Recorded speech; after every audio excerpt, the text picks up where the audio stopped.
Coach, vamos para uma entrevista, Thales, porque a gente está aqui com o professor que vai estar em loco, né? O professor Fábio Sá e Silva, que está acompanhando tudo de perto.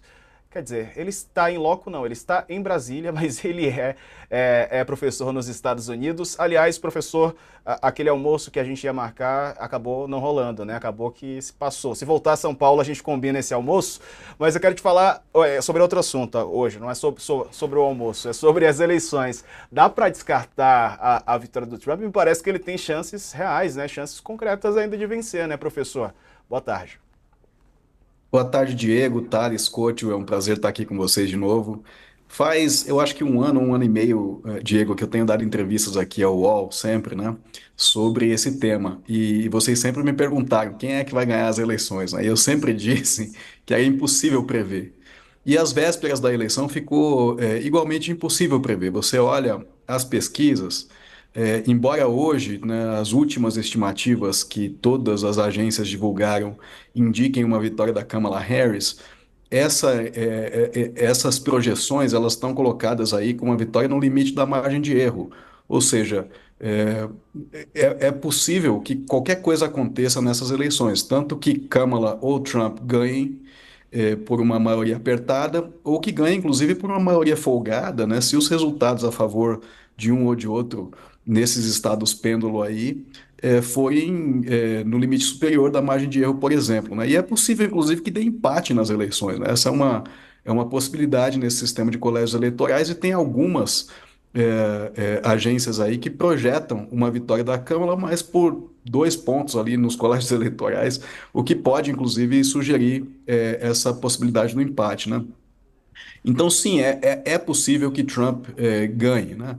Mas se é impossível prever os resultados, o que é possível prever, e isso corrobora aí as falas que vieram antes de mim, tanto do Jamil como também do Tales e do Couto, é que vai haver muita confusão, tá?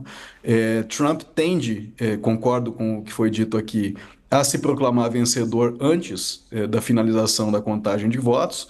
E, em caso de uma derrota, ele tende a não reconhecer os resultados e a instigar a população a se rebelar contra esses resultados. Isso está dado já. Há algumas semanas nós estamos acompanhando esses movimentos nas redes do Trump, mas também aí nas redes de apoiadores dele, né? Quer dizer, isso ganha inclusive escala, né? Quando Trump conta, por exemplo, com o apoio de Elon Musk, né, que tem a capacidade ali de manipular algoritmos da sua rede para fazer com que esse tipo de mensagem chegue a mais e mais gente. Musk deve estar hoje, é a notícia que a gente tem, assistindo a apuração junto com Trump. Então, tudo isso sugere realmente que nós vamos ter aí alguns dias de tensão, porque a contagem nos Estados Unidos ela é mais lenta mesmo, e com alta possibilidade aí de confusão, sobretudo da parte da campanha do Trump. Thales. Professor, e se ocorrer? Aí é que tudo bem. Se ele perder, ele vai criar confusão, avisar, dizer que não perdeu, tentar colocar as pessoas na rua. Já é um cenário terrível. Agora, se ele ganhar, qual é a projeção de como será o governo Trump? Eu imagino, e aí eu pergunto se o senhor concorda com isso, que ele virá empoderado, muito forte, muito poderoso. E aí, tudo aquilo que ele ameaça, ele tentará fazer. Ao contrário do primeiro mandato, que no primeiro mandato, e ele próprio já falou isso, que o erro dele foi fazer uns certos acordos com pessoas que não cumpriram, não permitiram que ele fizesse o governo como ele queria. Agora, se ele vier para um segundo mandato, o senhor acredita que ele vai vir empoderado, mais poderoso e com mais rancor e com mais poder para aplicar o mundo que ele imagina, os Estados Unidos que ele quer? Thales, sem dúvida que sim, né? Existem indicativos disso. Existe, por exemplo, aquele chamado Projeto 2025, que é um documento que foi escrito pela Heritage Foundation, né?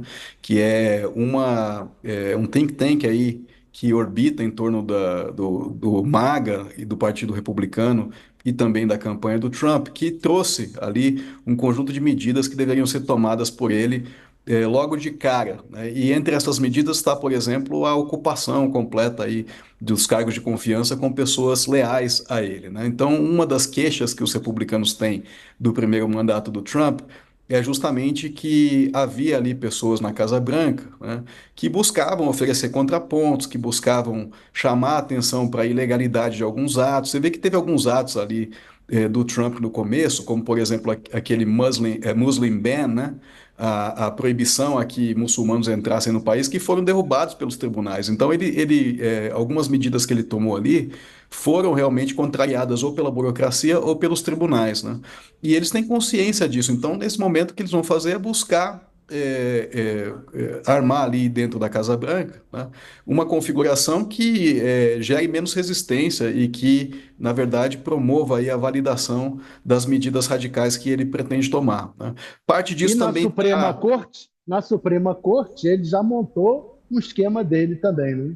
Exatamente, a Suprema Corte lançou uma decisão aí fundamentalmente polêmica nos Estados Unidos de que os ex-presidentes não são responsáveis criminalmente por o que a gente poderia traduzir como um ato de ofício, né? Isso foi lido também como uma autorização, né, para que Trump pudesse cometer aí né, os mais variados abusos sem que por isso pudesse depois ser punido, né? Existia até um debate sobre se um presidente mandar matar alguém no cargo, se isso estaria coberto pela decisão da Suprema Corte, e tem gente que lê que sim, né? Dependendo ali das circunstâncias em que o presidente mande matar, né? Então, realmente, o Trump entraria para um segundo mandato, né, com uma arquitetura ali institucional e jurídica também muito mais favorável a que ele possa, como eu disse, né, implementar os seus anseios mais radicais. Fabio, se é impossível essa altura para qualquer pessoa apontar quem vai ganhar as eleições nos Estados Unidos, isso está todo mundo de acordo, não dá para saber, não é tão difícil dizer como ficará o mundo se ganhar um ou outro, porque serão dois mundos completamente diferentes, né? Eu cito três pontos cruciais que podem definir o nosso futuro e todo mundo depois dessa eleição: clima, tarifas e guerras.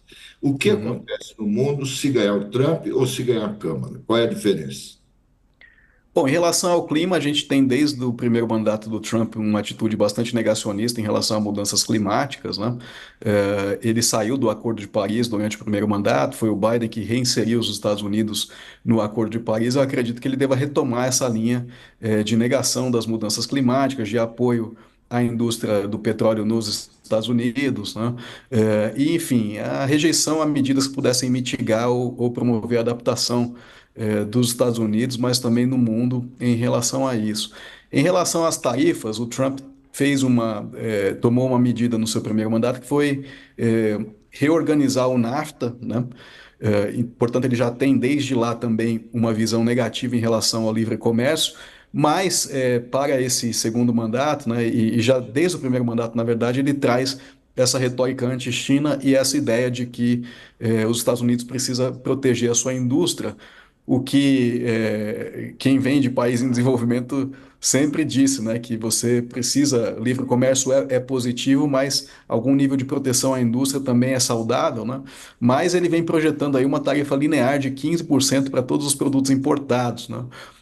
O que inauguraria uma nova fase mundial em relação a essas questões, mas também poderia ter efeitos negativos para o mercado americano no que diz respeito ao bem-estar dos consumidores, né? 15% de tarifa linearmente a todos os produtos representaria aí um gasto estimado de 5 ou 6 mil dólares no orçamento de cada família anualmente. Isso pode ser que ele de fato não leve as últimas consequências, né?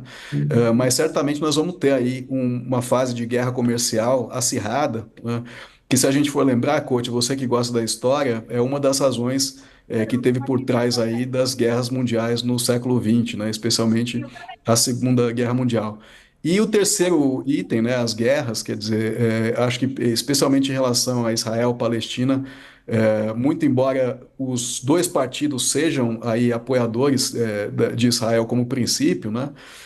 Mas acho que pelo menos Câmara teria aí um ônus de justificação em relação às posturas que ela teria quanto ao governo do Netanyahu, né? Trump tem menos ônus nesse sentido, existe uma lealdade muito maior em relação a Israel portanto, eu acho que a situação se agravaria no Oriente Médio, a gente provavelmente veria aí um aniquilamento aí realmente da Palestina e das possibilidades de uma solução de dois estados, que é realmente aquilo que, né, todo mundo aí que tem bom senso em relação a esse assunto sempre vislumbrou como o caminho para a paz ali no Oriente Médio. E Boa, como Fábio. ficaria o Brasil com um ou com outro? Como ficaria o Brasil? A gente acho que está muito claro aí que existe uma linha de conexão entre trumpistas e bolsonaristas no Brasil. Acredito que a eleição do Trump empoderaria muito os bolsonaristas e eles já há muito tempo, né, vêm anunciando que buscariam um apoio dos Estados Unidos para, enfim, se contrapor a medidas de responsabilização daqueles que estiveram envolvidos nos ataques do 8 de janeiro no Brasil, do próprio Bolsonaro, né? Então, acho que eles entrariam aí com tudo numa campanha para anistia, mas também para mesmo a reversão da inelegibilidade do Bolsonaro nos tribunais brasileiros, utilizando o peso diplomático e talvez comercial dos Estados Unidos. Se isso vai dar certo ou não, eu acho que é uma questão em aberto, né? Mas eles contam muito com essa possibilidade e nós vamos assistir a essas movimentações com certeza no minuto seguinte à eventual declaração de vitória do Trump. Verdade. A gente Legal. precisa encerrar, mas só uma pergunta rápida, professor. Ô, Fábio, sabe que horas sai o resultado? Pelo menos expectativa, assim, para a gente saber a projeção, né, que os veículos fazem de anúncio? Nós não vamos. Essa é mais uma questão que não dá para prever, né? Então, Poxa, na verdade, existem alguns cenários. Eu estava até ouvindo hoje uma possibilidade, por exemplo, de que um resultado na Carolina do Norte favorável à Câmara, que poderia sair hoje, colocaria as coisas numa trajetória mais favorável a ela, né? Mas a verdade é que a gente realmente não consegue saber, dependendo de como as contagens forem evoluindo, a gente pode demorar aí pelo menos 1 ou 2 dias para ter alguma clareza, né? Lembrando, Diego, que essa é uma eleição que basicamente acontece em 7 estados, né? Um país imenso como os Estados Unidos, mas são 6 ou 7 estados que vão decidir. Estados esses que estão muito divididos, então, em alguns casos, pode ser que a decisão se dê mesmo, né? Pela contagem de votos em um condado específico e por uma diferença aí na casa aí das centenas de milhares de votos, né? Então, realmente vai ser tensão prolongada, né? Por aí pelo menos 1 ou 2 dias, se não for mais do que isso.